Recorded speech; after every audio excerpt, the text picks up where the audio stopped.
Rick Wells, the Colonel of the Manatee County Sheriff's Office. And what we're doing today, we're just out here supporting the American Cancer Society for their Bark for Life event. And basically what we have is a 1 mile walk or run where participants can come out with their dogs and not only raise money for the American Cancer Society, but also support all the efforts as well. So we know how important our dogs are to us. We have several dogs at the Manatee County Sheriff's Office, but we have one special dog that we like to talk about, and that's GB.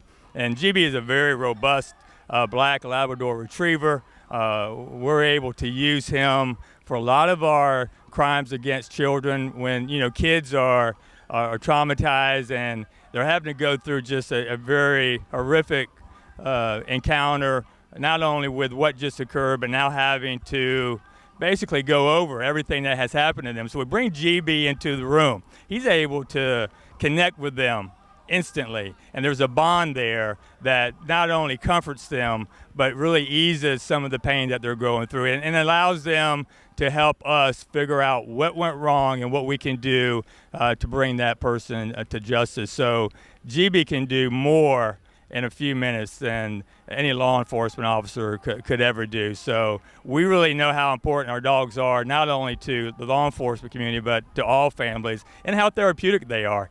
If you can just recall some of the times when you have not been feeling well, you're down, and your dog jumps up in your lap, and all of a sudden you feel better, and that's what they're there for. They're just a great companion, and we're glad to have them today as part of this event.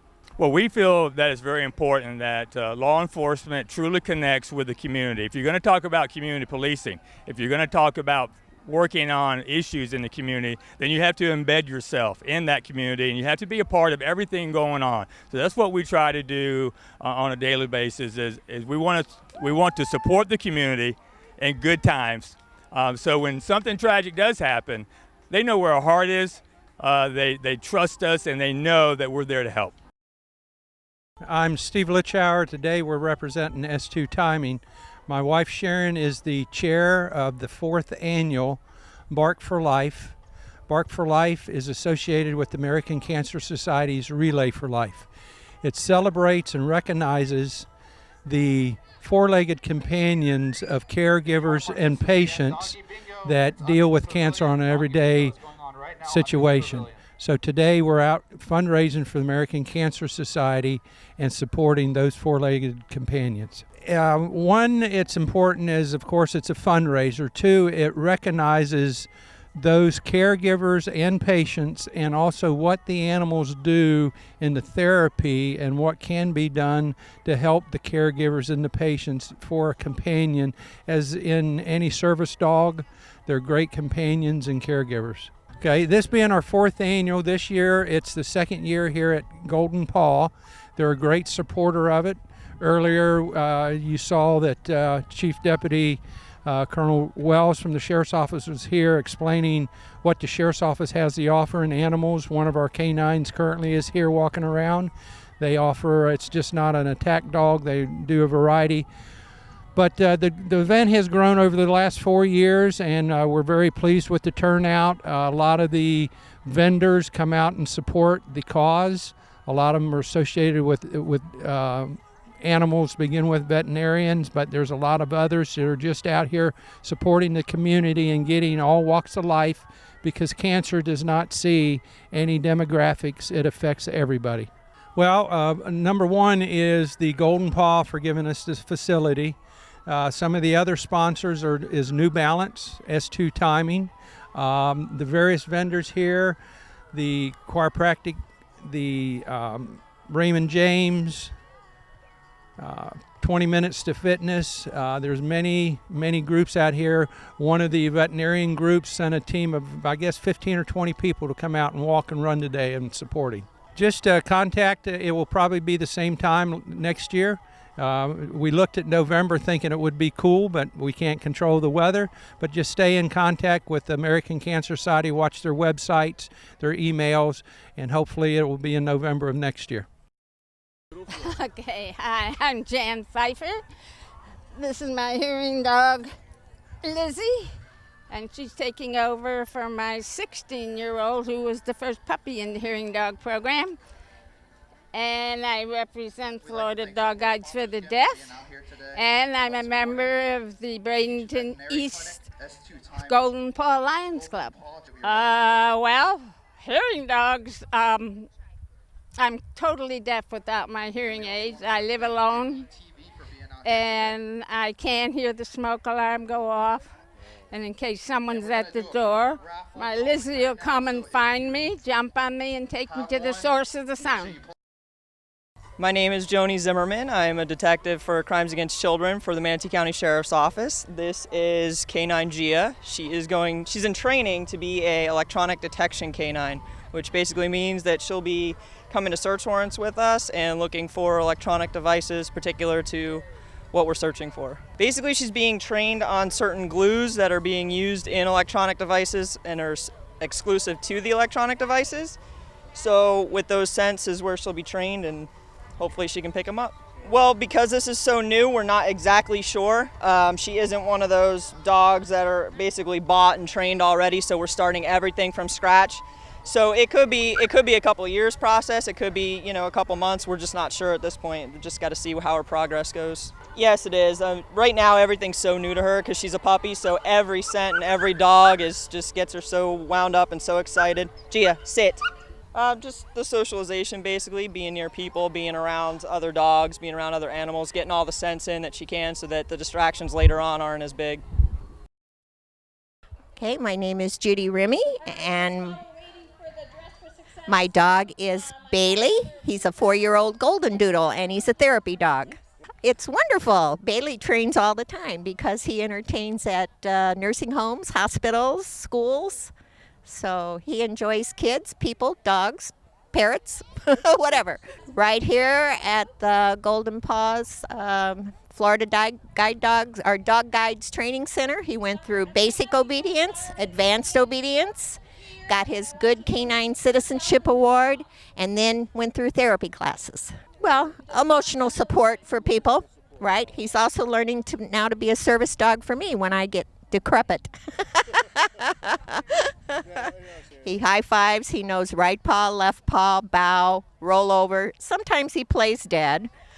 He can balance the bone on his nose.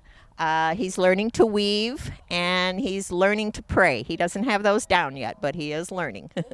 For one thing, my husband was a melanoma cancer survivor for 30 years, and then he developed lung cancer, and 2 months later he was gone.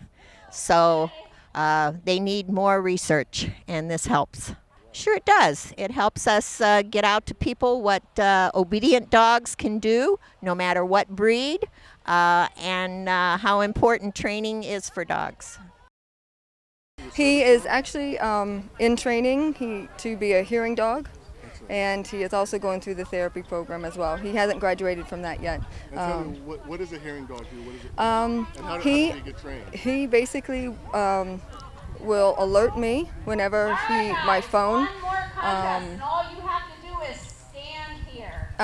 He basically will alert with my phone when someone comes to the door, the smoke alarm, and wakes me up in the morning. And what kind of training does Zeus have? He has basically 16 weeks. There's 4 classes here at the Florida Dog Guides of basic obedience, intermediate, advanced 1 and 2. And then after that, he becomes in-house training, where they come in and a trainer from the Florida Dog Guides comes in and does specific training to the individual's disabilities. Well, first of all, an event like this brings the community together, and it makes awareness for both the American Cancer Society and for the Florida Dog Guides.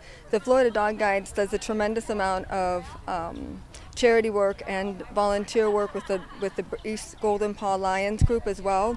And then they also, all these hearing dogs and therapy dogs that they do are basically no cost to the individual that has the disability or any type of programs with it. And it's all nonprofit, and by having these events, we're allowed to have awareness come out so that the Florida Dog Guides Golden Paw Training Center can advocate their cause to bring more assistance to people with disabilities and physical limitations. All right, I'm Sharon Litschauer, and I'm here today to help represent Bark for Life, which is a component of the American Cancer Society. Well, Bark for Life, we started out with a blessing of the animals, and then it was followed by a 1-mile walk with people and dogs, and we did have a group of people that decided to run the 1 mile this year, so that was huge. And then after that, we've had Doggy Bingo, which is going on now, but we've had that going on throughout. We also have had contests, and this year we had Dress for Success, which is a costume contest for the dogs. My Dog Has Talent, which is a talent contest for the dogs. We had Littlest and Biggest Dog contest. We also had My Dog Can Bark. And then we've had some of the other activities have just been, everything's been focused on the animals. Well, our focus today is just to try to help celebrate the heroes that our canine companions are in helping to support people that are going through cancer treatment, and just having to be a big support for them. So this is their opportunity to be honored and just to be a part of the whole American Cancer Society component.